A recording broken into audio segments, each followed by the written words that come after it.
جنگ کے لیے تیار رکھنے والے ہیں. فمن احتل منها مدینۃ من المدائن، تو ان کے خطوں میں سے کسی بھی شہر پر اگر کوئی ناجائز قبضہ کر لے اور ان علاقوں کو دشمن فتح کر لے، فہو فی رباط، اور جو کوئی مسلمانوں کی چوکیوں میں سے کسی ایک چوکی پر بھی قبضہ کر لیتا ہے تو فرمایا کہ وہ اللہ تبارک و تعالیٰ کے راستے میں جہاد میں ہوں گے. فرمایا فطوبی لکم یا اہل الشام، اے اہل شام تمہارے لیے بشارت ہو. اسی طرح سعودی عرب کے مفتی اعظم شیخ بن باز کے مجموعہ فتاوی اور مقالات میں بھی یہ بات درج ہے کہ انہوں نے اس قضیے کو قضیہ عربیہ کے بجائے قضیہ اسلامیہ کے طور پر دیکھنے کی تنبیہ کی، اور ساتھ میں یہ کہا کہ یہ ضروری ہے کہ مسلمان یہودیوں کے ساتھ برسر پیکار ہو جائیں اور اپنا سب کچھ اس سرزمین کو یہودیوں کے قبضے سے چھڑانے میں اور اہل اسلام کی طرف لوٹانے میں قربان کر دیں. اسی طرح 2019 میں مسجد اقصی کے خطیب اعظم شیخ اکرمہ صبری نے اپنے فتویٰ میں یہ بات کہی، ان ھذا الحائط هو جزء من سور الغربی الخارجی للمسجد الاقصی المبارک وان اسوار المسجد جميعها وقف اسلامی. انہوں نے کہا کہ حائط براق، جسے یہودی ویسٹرن وال کہتے ہیں یا دیوار گریہ کہتے ہیں، جبکہ وہ دیوار جہاں آپ صلی اللہ علیہ وسلم نے اپنے براق کو باندھا، یہ دیوار مسجد اقصی کا حصہ ہے اور یہ دیوار مسلمانوں کے لیے وقف اسلامی ہے. اور اس کنفیوژن کو دور کر لیجئے کہ ڈوم آف دا راک ہو جو سنہری گنبد ہے یا سلور گنبد ہے، یہ تمام کا تمام حصہ جو ٹیمپل ماؤنٹ پر موجود ہے، چاہے وہ مسجد عمر ہو یا وہ تمام قبات اور مدارس ہوں جو اس پہاڑ پر واقع ہیں، یہ تمام کا تمام مسجد اقصی کا حصہ ہے. یہ وقف اسلامی ہے، اسے کسی بھی صورت میں تقسیم نہیں کیا جا سکتا.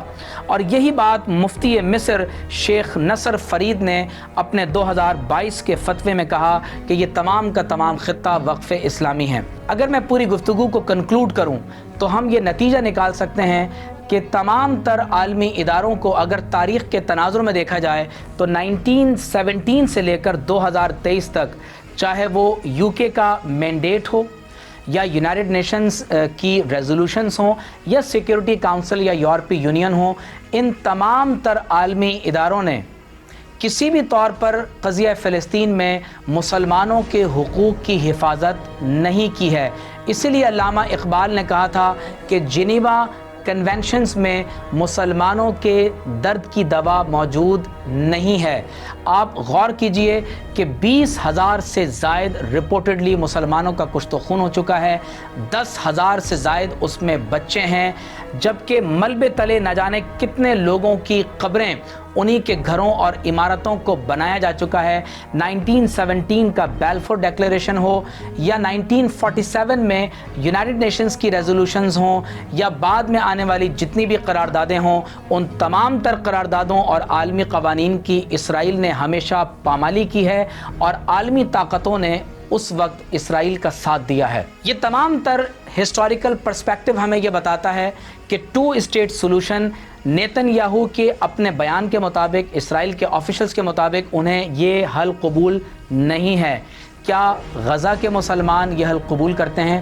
تو جان لیجئے کہ جو لوگ 75 برس سے بیت المقدس کا دفاع کر رہے ہیں، وہ اپنی سرزمین کا اور بیت المقدس کا 1 انچ پر بھی سودا کرنے کے لیے تیار نہیں ہیں. مفتی اعظم فلسطین ہوں یا اہل اسلام کے بڑے اکابر علماء ہوں، ان تمام نے یہی فتویٰ اور شرعی حکم بتایا ہے کہ مسجد اقصی اور القدس الشریف یہ وقف اسلامی ہے. نہ اس سرزمین کو بیچا جا سکتا ہے، نہ فروخت کیا جا سکتا ہے، نہ غاصبوں کے حوالے کیا جا سکتا ہے، اور نہ ہی اس شہر کو انٹرنیشنلائزڈ کرتے ہوئے غیر مسلموں کے حوالے کیا جا سکتا ہے. یہ خطہ ہمارے نبی صلی اللہ علیہ وسلم کی جائے معراج ہے. یہ خطہ سینکڑوں برسوں سے، 14 صدیوں سے مسلمانوں کے رہنے کا مقام اور جگہ ہے. یہ مسلمانوں کا تیسرا حرم ہے. کسی بھی صورت میں اس خطے کو یہودی غاصبوں کے یا انٹرنیشنل فورسز کے حوالے نہیں کیا جا سکتا. اقبال کے ان اشعار پر میں بات ختم کر رہا ہوں. معمار حرم باز با تعمیر جہاں خیز، از خواب گراں خواب گراں خواب گراں خیز، از خواب گراں خیز. اے وہ نوجوان جس نے کسی وقت حرم کی تعمیر کا کام کیا تھا، گہری نیند سے اٹھو، گہری نیند سے اٹھو، گہری نیند سے اٹھو۔